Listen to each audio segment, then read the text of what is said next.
Welcome to Private Club Radio, your weekly source for industry education, news and discussion.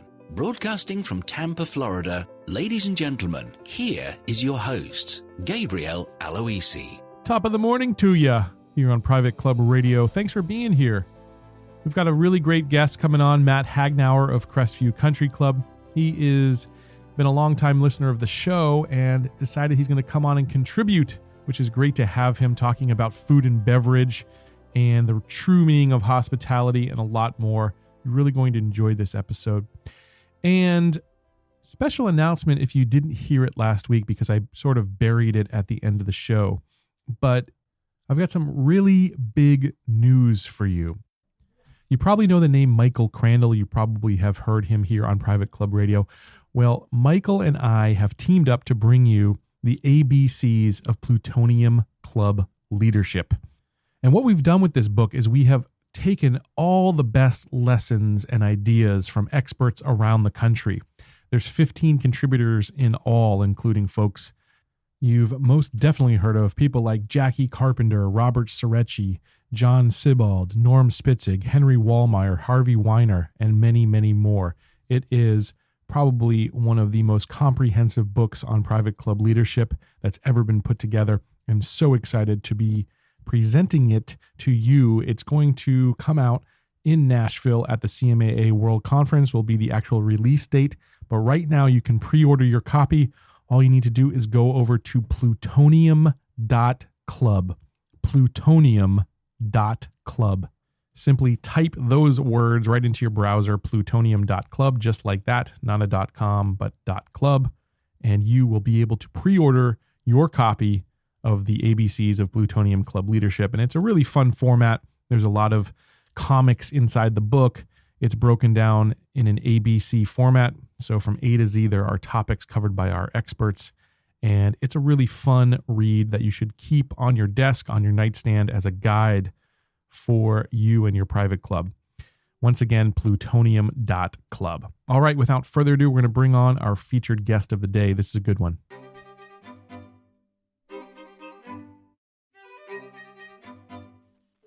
My guest today is Matt Hagnauer, Food and Beverage Director at Crestview Country Club in Wichita, Kansas. He's here to chat with us about the true meaning of hospitality, his lessons on how to hire the right team members, and how to measure success in your dining room operations. Matt, welcome. Thank you very much. Thanks for having me today, Gabe. It's great to have you, man. Thank you so much for being here. I'd love for you just to start off with a brief background on yourself and how you got to Wichita, Kansas there at Crestview. So I've been around hospitality, it seems like all my life. Grew up in a blue-collar town outside of St. Louis. Gatherings and parties are always kind of a figure in my life. So I naturally kind of went towards hospitality. And from there, I started bartending in college and worked as a beverage supervisor for the St. Louis Blues. And then I just kind of found a niche for it. Had a really great general manager that just kind of said, hey, you'd be pretty good at this, and just kind of ran from there. Did a couple bar programs out on the East Coast, and then found myself working for a restaurant group out of Illinois. And from there, found my way to Wichita, and just kind of been embracing the private club life since my transition, and trying to take a little bit of the fine dining and restaurant aspect of it and trying to incorporate it with how we see our dining rooms in the private club settings. Yeah. What's been the biggest transition from the fine dining to the private club world for you? The biggest transition is having to be great at everything and not just having to be great at one thing, which is also kind of it's a tricky side for clubs to kind of pick that identity, for lack of a better term. Sure. It's trying to have that identity, but, still being everything to everyone. Right. Yep. I know how that is. And you got to keep constantly reinventing yourself because you're serving the Correct. Same clients over and over. I know you've got some insights into the difference between hospitality and customer service. So I'd love to hear those from you, Matt. Yeah. So I would probably say that I come from the Danny Meyer school of thought. Customer service and hospitality are important and vital to success. However, knowing that they're two different things is even more important. I've always kind of been under the understanding that customer service is what's expected. Hospitality is everything above that. So, we always try and, one of our membership director, as soon as he has a tour, he sends out a text message. I make a point to try and find that person in that tour and introduce myself or say, hi, Mr. Spears, without even introducing myself. That's hospitality. For me, just to walk past someone and say hello, that's customer service. And anytime you have those opportunities, it's being able to define those opportunities and when you can go above and beyond and when you're just doing what's expected. I love that differentiation. I don't know if I've personally heard it stated exactly that way, but I love that. Hospitality is really that something extra, that extra quality that you just don't get anywhere. What are some other examples of that, Matt? Yeah, I mean, it stems. You can apply it in anything. If I know a member likes a great Moscato, it's an easy for me as a food and beverage director, knowing I have that direct interaction, I have their direct taste buds, right? So I know what they love. It could be an extra $3 to bring this amazing Moscato in. But at the end of the day, this member's in my dining room for 3 or 4 days a week, and I've just had them, raise our bar a little bit better. They're like, oh wow, this isn't even on the menu, but Matt went out of his way to bring this in for me. This is amazing. It's just kind of providing those experiences with them. If we're doing a wine tasting with a vendor, it's not abnormal for me to pull over a member and say, hey, would you guys like to taste these out with me? Tell me what you think. And then it just kind of, it lets an insight onto what we do and how we do it, which I think in turn makes my job easier. Yeah, that's really, really special too for the member. Obviously, that's an amazing experience. Sounds like you're providing there. There's an importance in your mind to never becoming stagnant in the food and beverage operations. Can you share a little wisdom on that, Matt? Yeah. So and you kind of touched on a little bit. We have the same demographic every month, right? So it's tough, and I think if you can keep your stuff on a cycle and know what's moving and what's losing, those are things that are going to be beneficial to you. Some of my experiences, the desserts, for instance, I feel like that's always kind of it's an area of opportunity, but it's an area of loss in a lot of businesses that I've been around, where they haven't, it's been, third and fourth thought is desserts, right? But if we're kind of switching it up, or even better, I mean, we have a rotation of them, then we kind of lose that stagnant aspect of it. Same could be said with beers. I mean, craft beer world is insane, right? So there's tons of opportunities to switch up your beer. I don't think I've had the same rotating taps in my bar in probably the last 2 months. So, and we have a neat little craft beer scene here in Wichita, so that provides me the ability to do that. But I think it's just switching it up, realizing what's moving and what's losing, and you can really make yourself competitive in those atmospheres. Yeah, I love that. Now, the other thing that I want to touch on today is I know you've got some ideas on how to hire the right people, to get the right people on the bus. And so I'd love for you to share with us how you go about the hiring process. Yeah, I mean, I feel across the board this is one of the toughest things in the club atmosphere, because you have to compete with every restaurant in the town that you're battling with. Yep. And I just always have been a firm believer in hiring attitude, not skill. One of my biggest questions when I interview people is, tell me something you're passionate about. I feel like if that person knows what passion is, I can't teach that. Right. If they know what passion looks like and feels like and tastes like, that's a good person to hire. So those are one things that I always look for, those people, the smile. I have a gentleman in my dining room, sometimes it's a rough start for him, but he knows once the first person walks through the door, I mean, it's smiles from ear to ear, and it's just keeping that. And in that it's praising, and it's passing down those good emails and those good vibes to your staff, the frontline staff. For me, the most important person in the building is my dishwasher. If he's upset, then we got problems, right? So Right. it's just kind of touching on all those bases, and making yourself a coworker and a leader, not just a boss. That's right. I love that. I just read a book recently. It was a business book by a guy named Dan Bradbury, and one of his biggest piece of advice is what you just said there. He called it hiring for culture fit, and I think that's such an important lesson. That of course, skills are a dime a dozen, and skills can be taught, but having the right person who's a cultural fit or who has that attitude you talked about is so important. What are some of the things that you look for? You gave us one question that you ask. What are some of the other questions, or what are some of the ways that you can figure out if that's the right person, attitude-wise? Yeah, I just look for that. I wouldn't call it competitive drive. I look for someone that just has that drive. Whether it be in academics, in sports, or they're just, that you can tell they're super outgoing. Those are the key things that I look for in it. And being me, I'm a persistent person. You can ask my GM. I'm very persistent. I don't let up at all. So when I have someone like that, I tend to gravitate more towards a little bit, because I know that at the end of the day, whether or not the initiative they take is right or wrong, they're probably going to take initiative over some of my other staff. And that's kind of what I look for. I always tell my staff, I'm the most cool, calm, and collective person in the world. I'm more than flexible, sometimes probably to my own demise. But if I walk around in a bad mood all the time, when I have to be in a bad mood, it doesn't mean anything. So, I look for people that I can kind of work with in those fields and drive that kind of type of culture. Yeah, that's very cool. Now, the other thing that you've been working on at your club is to really break the barriers between the F&B department and the other outlets like golf and tennis and the other departments in the club. How do you go about doing that? Oh, man, it's weird. I feel like that's like one of the biggest glaring issues when I first got into the club industry. And I don't know why it was, by all means, but I think it's just finding those ways to coexist. One thing's not more important than the other.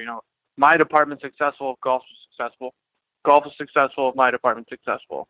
And I think sometimes that gets a little twisted in the aspect of it. So I think it's just about, having those conversations. What can we do to make your open house better? Golf shop or, tennis shop, what can we do to make your event better? And then in turn, what can, you do to make our business streamlined? We do a twilight golf with our member guests, and it seemed like, repeatedly on Thursday nights at about 5 minutes before we close, here comes everybody, right? Yeah. So it's about having those conversations. It's like, let's help each other. Let's have those conversations, and sometimes they're tough in my experience, because one person does think one thing is more important than the other. But I think it's about just having a level head and kind of breaking past those barriers and figuring out how can we make this work for everybody. Yeah. And just being creative in those outlets. Yeah, love that. Absolutely. Now, last thing I want to touch on is how to find quick and easy measurables to judge your success actually in the dining room. How do you go about doing that, Matt? So, kind of back to dessert. So I mentioned it twice. I think desserts are probably the most important thing in the dining room. I think in dining rooms we have a tendency of just oversaturating ourselves with measurables, right? So you'll look at sales, drink sales, all that stuff, and you'll start to think you have a trend, and the only thing it's really telling you is that's not selling, right? Right. So, but one key dynamic I've used, in all my time in restaurants is guest to dessert ratio.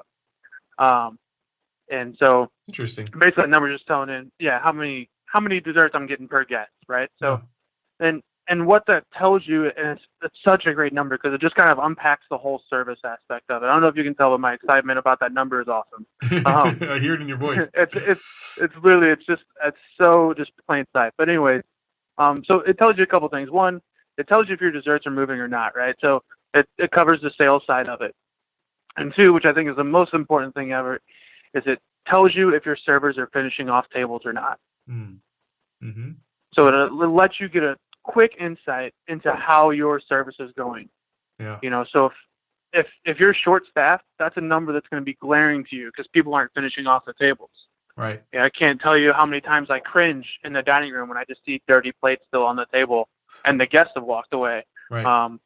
For me, that is one, leaving money on the table, and two, I know that table wasn't finished out. Sure. So, we didn't have any coffee, tea, or dessert drinks or anything offered. We just kind of here's your entrees, bon voyage. Right. So that's why I think that number is so vital to what we're doing, and just hospitality in general. It's just, it tells you so many things with just one number. And it takes work to get that number right. So you got to train your staff to make sure they're putting in the right table covers and all that stuff. So then, it takes a while to get that going. But if you can see that number start to increase, your overall sales will increase drastically. And not to mention, you'll probably get a drink each per person more than what you were getting just by having that table set up correctly. Yeah, I got to imagine it kind of is a judge of how they want to, how the service is to make you linger. And if you're lingering, you're going to keep ordering. So that's fantastic. Yeah. What's the number you're shooting for, Matt? Like, is there a percentage that you're looking to be at? I've seen a array of percentages. On the just restaurant side, you're probably going to be around. You're probably going to see them around 43%. A good restaurant, somewhere between 54 and 55. Wow, I would never have guessed that, honestly, because I just very rarely order dessert, I guess. Yeah, well, and it's all about what type of desserts too. So if you have something that's really like approachable and easy, then that's obviously going to bring up your dessert plateau. Yeah. If you have something that's very intricate and it's going to take 15 minutes, guess what? You're going to miss out on that dessert. It's not going to happen. Yeah. So it's about just kind of back to like what's your losers and movers. It's kind of finding those things that you can push like that at a table of four, and maybe the whole table can split it, as opposed to trying to make it a big ordeal. I would probably say on the where we're at now, we're probably somewhere between a 24 and 25. And that's a number that we keep trying to drive and push up, because I know if that number's moving, we're moving everywhere else as well. Yeah, that's really cool. Any other measurables that you use to judge your success there? I'll give you a measurable you shouldn't use. Okay. And this is, kind of all across the board for people that have public dining rooms and stuff like that, is don't worry about the Facebooks, the Googles, that type of stuff. Just be on your dining room floor. That's going to be your big taker of it. I've never liked wasting my time. I think you can get yourself turned around real quick by focusing on those type of review type aspects. Because especially nowadays, I feel like there's a lot of people that are the Jean Georges of restaurants. But everybody's got a great idea until they realize how hard it is to pull it off. You're right. It's true. Well, it's the beginning of 2019 here, and I want to know if you've got any big audacious goals for your operation, or even just for yourself personally. Yeah, 2019 it's going to be a fun year. When I came into Crestview, it was right before the big seasonal push and all that. So I'm really going to try and focus on creating those what I call memory making events. We're doing a wine dinner and stuff like that with Orange Swift, and everybody does them, but it's just trying to bring that fine dining type attitude towards it. Yep. And have fun with it. I'm a firm believer in that if I can give the knowledge to my members in the process of doing that, whether it be beer, wine, whiskey, whatever, then it's just nothing but gravy on top for me after that. So if I can get them knowledgeable and feel comfortable with drinking a whiskey that they never had in their life, 9 out of 10 times I'll probably sell that bottle in my dining room. So just trying to kind of recalibrate and refocus on some things that really propel us at Crestview just further. That's awesome. Any particular number that you want to hit for desserts, out of curiosity? I tell you what, I'd love to be at 40. Okay. Wow. That would be a big improvement. And I'm sure everyone else in the world feels this, but the biggest problem you have is you're trying to staff for the business you want, not the business you have. So it's just trying to drive those numbers and get that. I mean, that's kind of a back burner number for me. If I can get there, great. Yeah. If I can just see us propelling and moving up and inching up, that would be kind of an exciting thing for me. So now that I have a couple weeks to kind of recalibrate everything, I'll feel a little bit better going into it. That's awesome. Well, I look forward to seeing if you do hit 40%. That would be pretty cool. So let's make sure that we check back in at the end of next year and see if you're able to do it. That'll be pretty awesome. I really enjoyed this one, Matt. I may pull all my hair out. Yeah. I'll give my best shot. I really enjoyed chatting with you, Matt, and thanks so much for coming on and shedding some light on the F&B operations at private clubs today. Cool. Thank you, Gabe. Well, that's going to wrap things up for this week. I hope to catch you back here next week. Don't forget, head over to plutonium.club and pre-order your copy of the book today. I'll catch you next week. Here's to your membership success. Private Club Radio is brought to you by Concert Golf Partners, helping to preserve and enhance private golf and country clubs. Concert Golf has the capital, expertise, and private club hospitality experience to help upscale private clubs achieving long-term success and membership growth. For 25 years, Concert Golf has allowed private club members to focus on simply enjoying their club. Visit concertgolfpartners.com to learn more about the recapitalization process.